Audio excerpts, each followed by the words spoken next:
situation.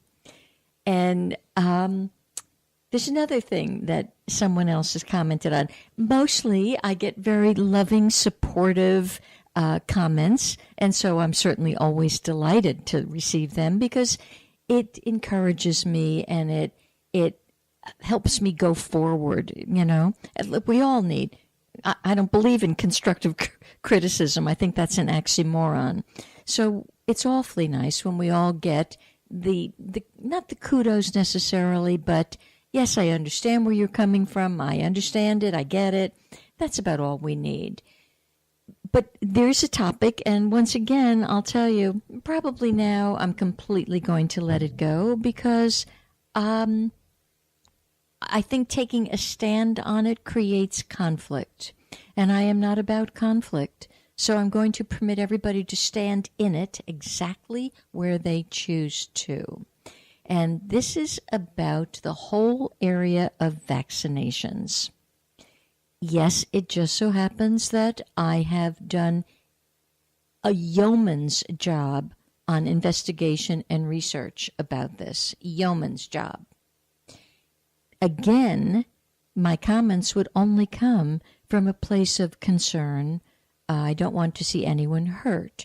I understand two sides of that argument, which, of course, right there sends me into a tailspin because it needn't be an argument. There are two sides. There's two opinions. Fine. One opinion is saying, be careful. They can do as much damage as they can good. Spread them out. The other opinion is, get your kids vaccinated. So here's the email that I received yesterday. Stop using scare tactics. Get your kids vaccinated. I remember the polio epidemic in the 50s. How soon we forget. Slam smack. Well, first of all, yep, it felt like a hit to my gut because, honest to God, if you don't want to get your kids vaccinated, don't. If you want to, go do it. But I'm also going to say, at least do the research. What is happening in some of these cases? What is the $6 billion, that's B, that's capital B, dollars that have been spent to hide the fact that there are these cases and settle the cases? That's all I'm saying. Do what you darn well want to do with it, but you don't need to attack. You can have your opinion. My opinion goes out very gently with, hey, this is my opinion. Have a great time. Get your own radio show. Do what you want to do. So, you see, this conflict, I don't understand it. I do not understand on this planet the depth of anger that people go at each other when they simply have lost the ability to pick up the phone and talk. I know this gal. I went to college with her. If she's so flustered, can't we talk this out? So what exactly happened to her in the 50s? You see, I felt badly for her. I'm like, geez, my God, do you have some sort of polio virus that's now come to the surface? What the heck has happened? But that whole vaccination thing is yet another very slippery slope of information. So there's nothing wrong with getting information. I really suggest investigate, get the facts, and then sift it all through your open heart. Do what's right for you. You know, I could pretty much guarantee the people that come at me about vaccinations, either they have been wounded and they don't want to take a look at it, but I can pretty much tell you they have not bothered to explore any of the research. So, okay, have a great time.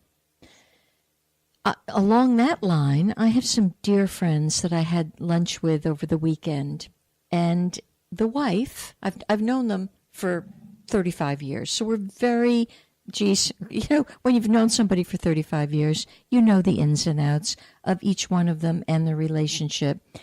And my goodness, they've hung in there through thick and thin. And the wife has, as long as I've known her, been very, very interested in holistic approaches to health. She tries to feed the family properly. She's not into medications. As a child, she had a lot of medications and very severe reactions to them. So oddly, of course, she would try to keep husband also on the straight and narrow. 10 years ago, husband had open heart surgery, and husband really hasn't quite been the same since. And he diminishes every single thing that this woman tries to tell him about natural healing. And it is astounding. Well, after we had lunch the other day, he just wasn't himself. He didn't look comfortable. He was irritable. And this is not the fellow I've known for 35 years. Turns out, the wife and I spoke yesterday, he's suffering from lack of sleep, and yet during the day he's so drowsy he can't keep his eyes open. Gout, pain in every joint. Gout is in his elbows, it's in his feet are numb. He's a mess. So finally, in desperation, because she was sobbing yesterday, I said, please, would you get the meds and look up the side effects? He's having dreadful side effects to whatever the heck they've had him on for 10 years. Well, she called me back. She was beside herself. This one causes inflammation. This one causes gout. This one causes loss of sensation. This one destroys your muscular system. This one, it went on and on and on. And finally she couldn't stand it. We hung up. And the next thing I know, I get a heart-wrenching text from her. And this one is like the icing on the cake. This one, the heart stops beating. Now, I'd like to know at what point when the heart stops beating, you actually get to call the doctor.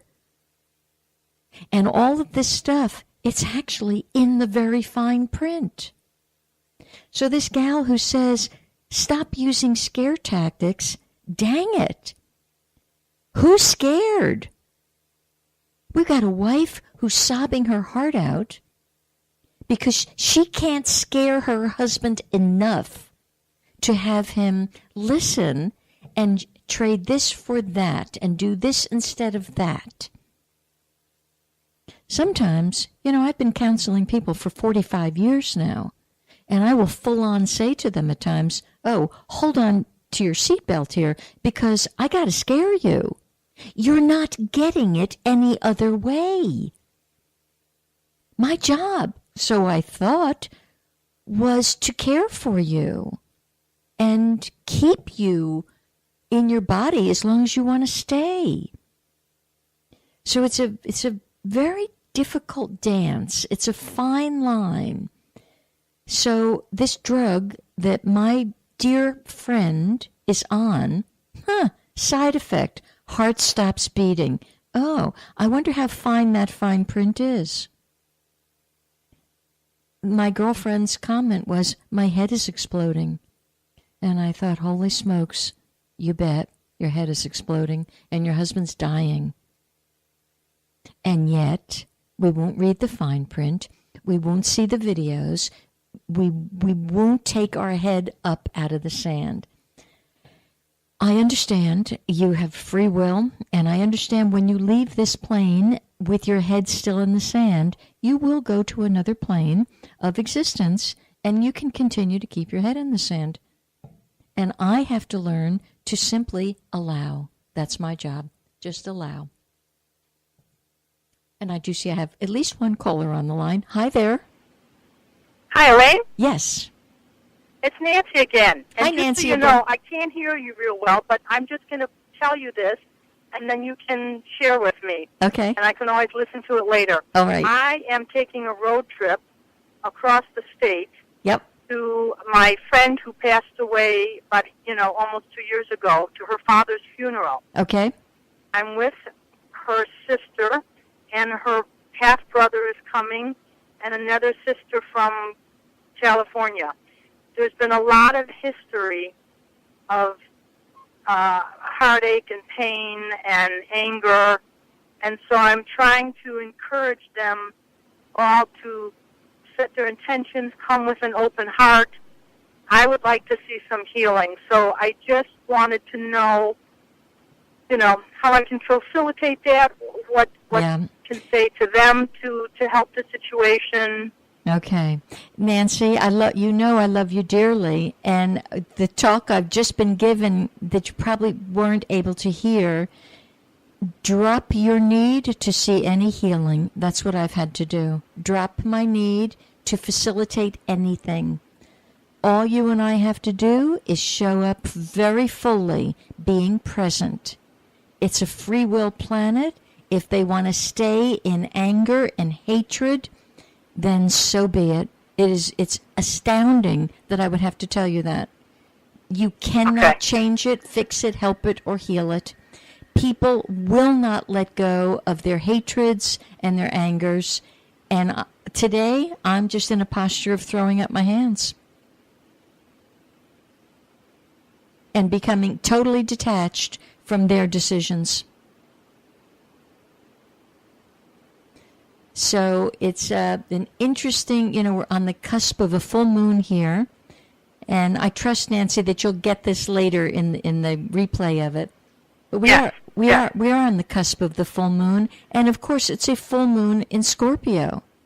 So do you not understand that people are going to be more fixed and rigid about their righteousness than any other time of the year? It's also the Wesak Festival tomorrow.